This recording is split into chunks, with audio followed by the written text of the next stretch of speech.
O Congresso americano agendou para a próxima terça-feira uma audiência para ouvir o jornalista Michael Shellenberger, que divulgou o caso que ficou conhecido como Twitter Files Brasil. Shellenberger confirmou que prestará depoimentos sobre as acusações de censura em redes sociais no Brasil por parte do Tribunal Superior Eleitoral e do ministro do Supremo, Alexandre de Moraes. Também deve participar a ex-juíza Ludmila Lins Grillo. Ela decidiu morar nos Estados Unidos depois de ser punida com a aposentadoria compulsória do Tribunal de Justiça de Minas Gerais por fazer críticas ao Supremo Tribunal Federal.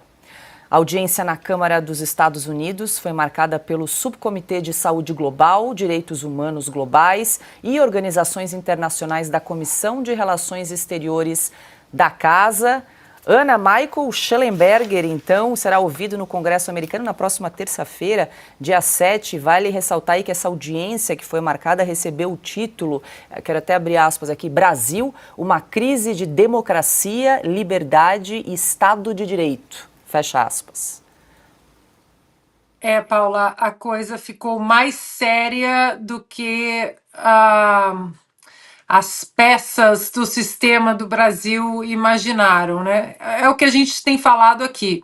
Isso sai agora da esfera de Elon Musk, o que Elon Musk vai fazer com o X no Brasil, o que ele não vai, o que os advogados do X no Brasil vão fazer, ou não, acabou, não tem mais volta isso.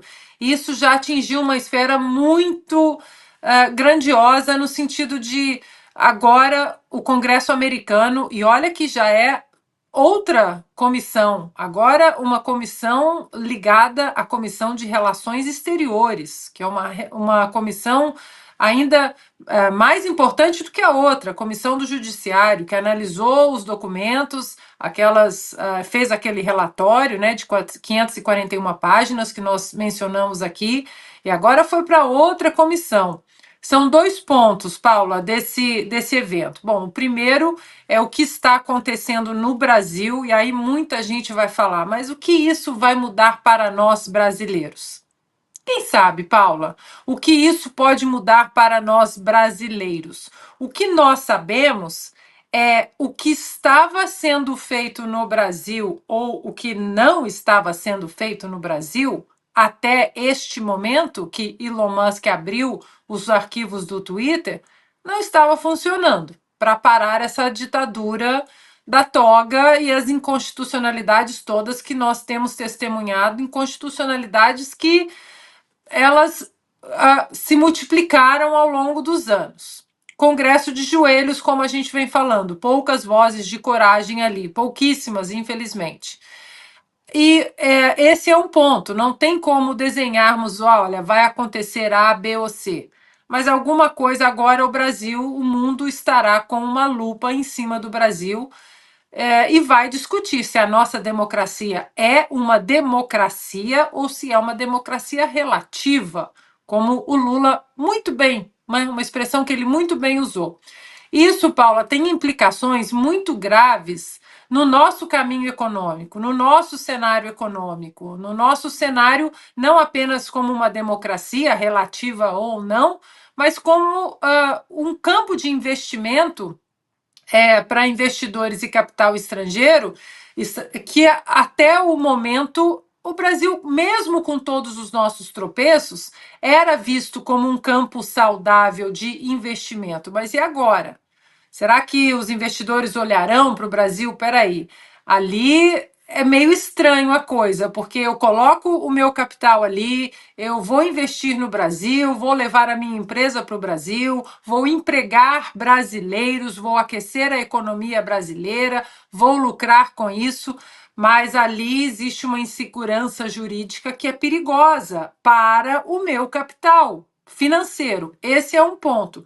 E o outro ponto, Paula, é que o Brasil vai ser usado como um alerta para os americanos, olhando para a eleição presidencial agora, dia 5 de novembro, porque um lado, assim como no Brasil, Um lado aqui quer silenciar os americanos também. O Partido Democrata, que hoje pertence à extrema esquerda, eles também têm essa agenda de silêncio, de censura, de amordaçar o debate, de não proteger a primeira emenda à Constituição americana, que protege essa esfera toda da liberdade de imprensa, liberdade de peticionar junto ao governo, liberdade religiosa, enfim, falamos sempre dela aqui. E isso vai ser usado nessa campanha e também como um alerta para o que o Michael Shellenberger, que estará testemunhando lá, chama hoje do complexo industrial da censura, que atinge outros países também na Europa. O Elon Musk estava essa semana colocando o dedo na censura na Austrália, por exemplo. Então, Paula, é uma comissão importante, será um depoimento muito importante. Se a juíza Ludmila não comparecer pessoalmente, eu acredito que ela vai mandar uma carta, porque esse comitê, essa comissão também vai receber testemunhos através de cartas que serão lidos ali. E agora, Paula, é a história, não tem mais volta, né? Se isso vai nos ajudar de alguma maneira neste momento no Brasil, é difícil dizer, mas que é uma baita lição para a gente, para o nosso Congresso, né? Precisou de estrangeiros, americanos e um sul-africano, para expor ao mundo, né, de uma maneira incisiva o que nós vemos sofrendo no Brasil com essa ditadura do judiciário.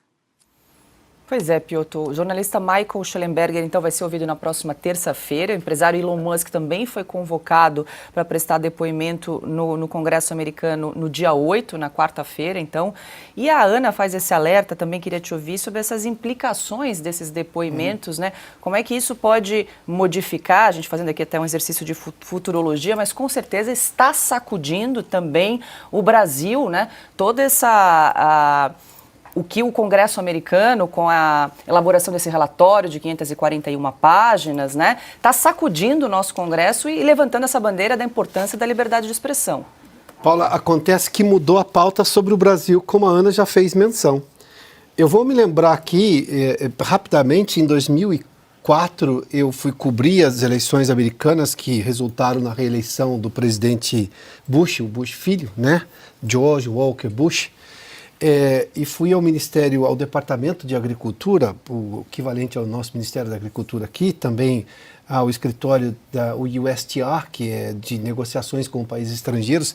A pauta do Brasil, sabe qual era naquele momento? Eu sei porque eu fui recebido por várias autoridades ali como jornalista.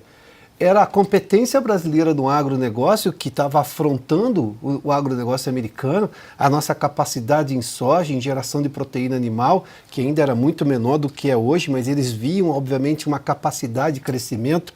Eles estavam vendo, por exemplo, a preocupação deles era a capacidade de negociação dos negociadores brasileiros, por exemplo, na OMC, na Organização Mundial do Comércio. O Brasil estava impondo restrições, direito a restringir, por exemplo, o mercado com os Estados Unidos, a impor ali compensações, porque estava ganhando essas causas. Essa era a visão dos americanos naquele momento sobre o Brasil. A preocupação era, este país está crescendo em importância e, óbvio, está jogando o jogo do mercado, está jogando o jogo como um player internacional gigante. Agora a pauta é, o Brasil está ofendendo a própria Constituição.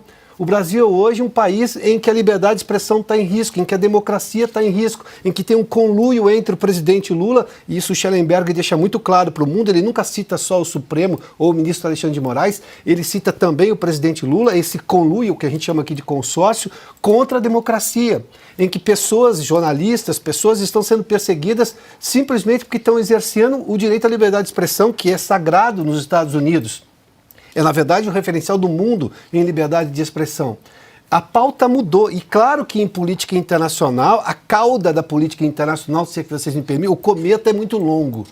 Não, nada termina hoje. A imagem boa que o Brasil construiu lá atrás, como um país, por exemplo, que não se envolvia em questões internacionais, tomando partido, ou seja, tinha uma preocupação em se manter distante para justamente poder participar de uma negociação de paz, um intermediador, dessa grandiosidade, inclusive, da diplomacia brasileira, que começou com Oswaldo Aranha lá, estou falando lá atrás, da criação do Estado de Israel e tudo mais, nas Nações Unidas. tudo isso era uma pauta muito positiva. E mais que isso, o Brasil hoje é muito importante para o mundo. É bom que os brasileiros não percam isso de noção. Pensa bem nos americanos, coisa de 20 anos atrás, quando a Venezuela era uma Venezuela e produtora de petróleo. Em algum momento, alguém dos Estados Unidos achou que aquilo poderia andar e desandou, na verdade. Hoje você tem uma dependência maior do petróleo de fora ou das próprias reservas, porque a Venezuela é um país hoje que é uma ditadura. Você imagina o que pensam os americanos olhando para a Venezuela, hoje com a potência que é o Brasil em agronegócio. E nós estamos falando de um país que alimenta 1 bilhão de pessoas no mundo. Tira esse Brasil desse negócio, ou o Brasil fica completamente improdutivo por má gestão e, obviamente, por uma ditadura que viria a ser instalada, ou algo que, obviamente, fuja do trâmite legal e presumível e previsível da legislação internacional, das boas relações, e o Brasil, por exemplo, vira uma Venezuela. Qual o tamanho e o impacto disso no mundo? Num mundo que vai precisar cada vez mais de geração de alimentos e onde esse alimento pode vir é exatamente do Brasil. Ou seja, mudou a pauta sobre o Brasil e isso vai custar décadas ainda, porque, de novo, eu vou dizer uma coisa que você aprende, o Caute está aqui, em relações internacionais. Na diplomacia, nas relações internacionais, a cauda é longa. Você não muda o sentido das coisas. Ah, não, agora viramos... Não, demora. Mas por que vocês mudaram lá atrás? Ou seja, até porque os americanos, Ana pode dizer isso com muito mais propriedade, eles têm uma Constituição que está lá há muito tempo. A lógica da liberdade de expressão ninguém questiona.